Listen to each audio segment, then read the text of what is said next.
मुख्यमंत्री देवेंद्र फडणवीस यांच्या वर्षा या अधिकृत निवासस्थानी मराठा आरक्षणासंदर्भात बैठक झाली।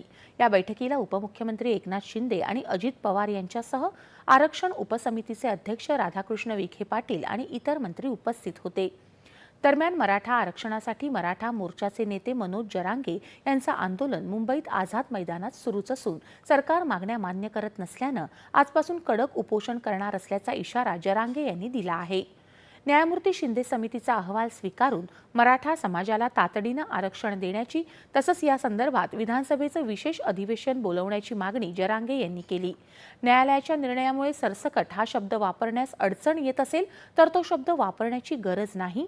मराठा कुणबी ही उपजात आहे असा GR काढून मराठा समाजाला आरक्षण द्यावं असं ते म्हणाले। दरम्यान मुंबईत ठिकठिकाणी असलेले मराठा आंदोलक पत्रकारांना धक्काबुक्की करत असल्याची तक्रार मुंबईतल्या वाहिन्यांच्या पत्रकार संघटनेनं केली आहे। काही आंदोलकांनी महिला पत्रकारांशी गैरवर्तन केल्याचं सांगत याचा निषेध करणारं पत्रकही संघटनेनं जारी केलं आहे। आंदोलकांना आवरलं जावं असं आवाहन या संघटनेच्या महिला प्रतिनिधींनी जरांगे यांना केलं।